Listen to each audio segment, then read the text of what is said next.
morning everyone. So this is our day 2 of training and preparing for my first Titan race, the Titan 77.7. Punta tayo sa bahay namin sa Pinaleticia. Doon tayo mag-start mag-run kasi ma-traffic na ako nagsasakyan, nag-bike na lang ako. So pinaka-warm up na rin natin to, chill lang naman tayo. So let's go, see you there. Let's go. Base lang to sa akin ha. Lagi lang akong slow training. Plan ko today mag-flat and uphill. So, punta tayo ng Loyola, then Queta, akit tayo ng Lucinda, then baba tayo, balik tayo. Tignan natin kung ilang kilometer magagawa natin to. Let's go! Nag-start akong mag-triathlon, Spartan, Switzerland. So, wala akong coach. It's all about self-study. Na-injured ako sa sarili ko kasi nagka-try and error ako. No? Na-injured ako sa tuhod, sa hips, shoulder, lahat halos naranasan ko. So, syempre may kasamang therapy yun. Pero yung therapy ko, pa-check up lang sa doktor and self-therapy ulit. So, puro sarili lang. Hanggang ngayon, dito sa Pilipinas, wala tayong coach, no? Lahat sarili lang natin. Not sure kung mapapanood mo to or what. Kung may mga event ka na inaabangan in the future, training ka muna sa mabagal. Kaya ako, program ko, lagi naka-pace sa katawan ko, no? Kung hindi kaya ng katawan ko, mag-a-adjust ako. Kung kaya ng katawan ko, mag-a-adjust ako. Hindi yung kung ano yung plan ko, yung gagawin ko, hindi kaya ng katawan ko. Yan ang ginagawa ko lagi. Kasi lalo na wala na akong coach, no?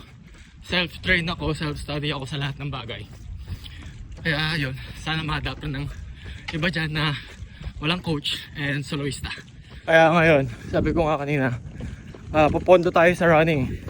Puro tayo lampas 5 km na chill lang. Hindi tayo hahataw kasi marami tayong gagawin training eh. Magbabike pa tayo nyan, then badminton, kasabayan pa natin ng aerobic. Kasi importanteng pumondo ka muna eh, ng stamina mo, ng strength mo. Kasi at first place kailangan alamin mo yung event na sinasalihan mo, no? Kagaya na sa akin, yung 77.7 na Titans dito sa Pilipinas, one of the toughest duathlon in Asia. You can rest when you're tired, but don't stop when you're tired, okay? Stop when you're done. Let's go. Tayo na, sobrang init na. Balik na tayo. Let's go. Banat, banat. 10 kilometer, 1 hour and 8 minutes. Putik, di nagtago yung araw. Okay na, sobrang init. Pero wala tayong magagawa. Yun lang yung pasok sa schedule natin, no?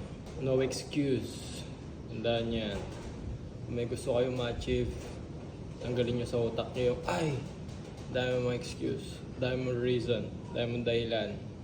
Bullshit yun. Mga tamad lang yung gumagawa nun. Yun lang. Till next time, guys. Bye. Peace out. No pain, no pain. It's the anthem of the streets. With the heart of a lion, we will never face defeat.